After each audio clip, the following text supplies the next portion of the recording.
What's up, YouTube? What's up, Jet Nation? Sean back.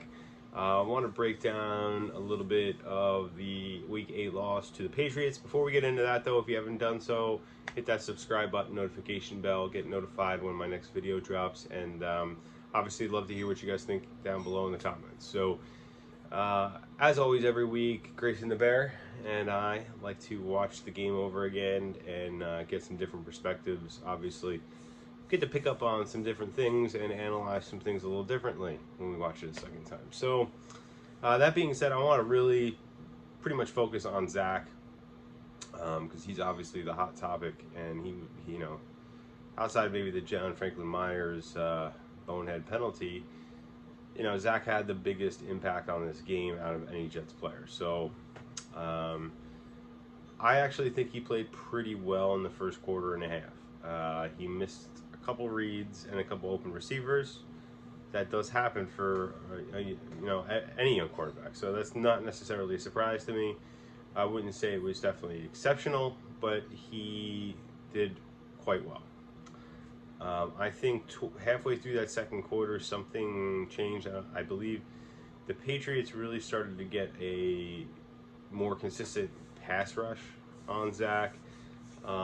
And you could see on his first interception, the overthrow of Ty Johnson. He only needed 2 yards to move the chains, and he overthrew him.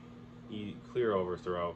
Again, poor technique. He was backpedaling, and I think the first quarter and a half, the one thing that I liked that I saw was his footwork looked a lot better, and his pocket presence looked a lot better. And it seemed to start breaking down right around when he threw that interception. They got a little more pressure on him that play.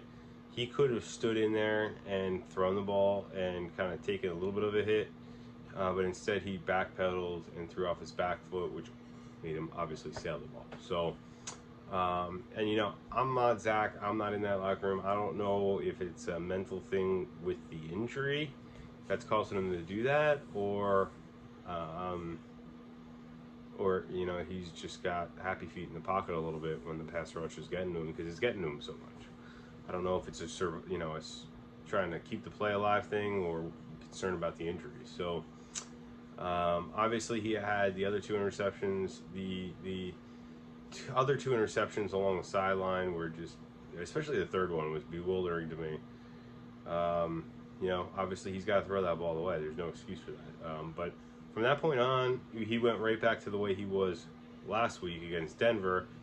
Happy feet, missing reads, trying to scramble out of the pocket too much, trying to throw the ball down the field, not throwing it away well enough. He got away with some of the stuff in the Denver game, but, you know, Bill Belichick defense ain't gonna let you get away with that kind of stuff. You know, opportunistic, well-coached guys are gonna make big plays. At big times, and that's kind of what happened. You know, one thing I do want to say is he's young. I think he played like crap last week overall, but he's young. He's only played 18 games in the league. I mean, I think we got to give this guy a little bit more of a chance. We knew he wasn't a completely polished a player. I'm sorry, but we also knew he wasn't a complete project coming into the league. You know, like you know, Trey Lance was looked at as more of a project.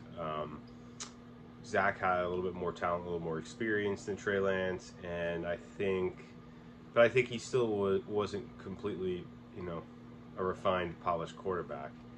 And we knew there were going to be some ups and downs with this guy. So, you know, I think we got to give him a little slack and have a little bit of patience. A lot of the stuff I see seems to me like it's a little bit more of a technique issue and just getting comfortable, confidence. You got to remember, he missed a whole bunch of the preseason with his knee injury. So, I mean, he didn't get the reps, and, you know, those things are going to affect guys. So I expected him to come into this season after missing the first 3 weeks and be rusty for a little while. Did I think he would perform a little bit better at this point? Yeah, probably. But we've also played a lot of great defenses. And the offensive line is in complete shambles.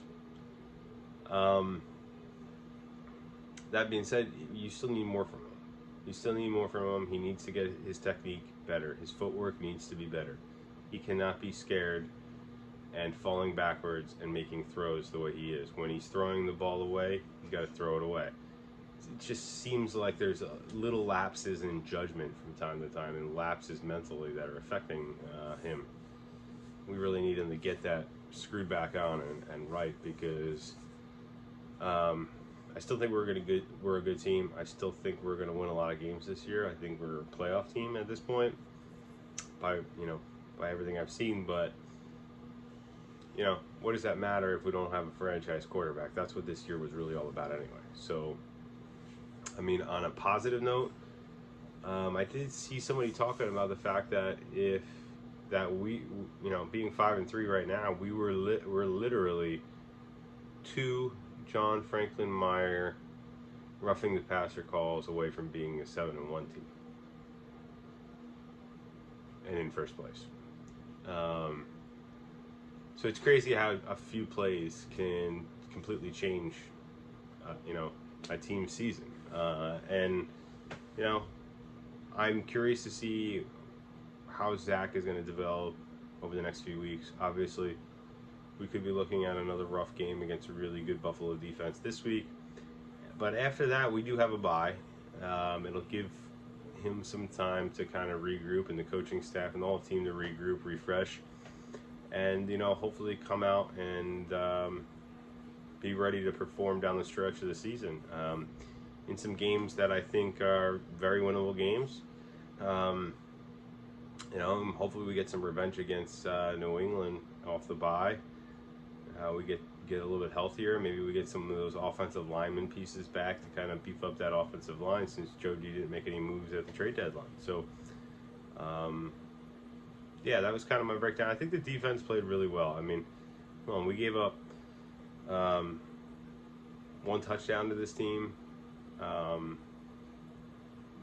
not really,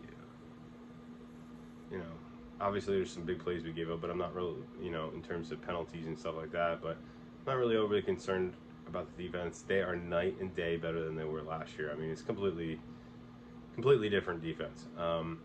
Special team played like crap, but you know what? I'll cut them a break. They've looked really great all season except for week 1. Not every team is not every team is going to be able to play top level football every week anyway. So, special teams had a bad week, and it happens. The rest of the offense, obviously, I think we were a little behind the 8 ball. The fact that James Robinson is not completely up to speed with the playbook. Obviously, his first week there, they got away from the run, which I think was a huge mistake. But I could see why, if you don't have a full complement of healthy backs that can carry the load back there, since Robinson is so fresh to the team.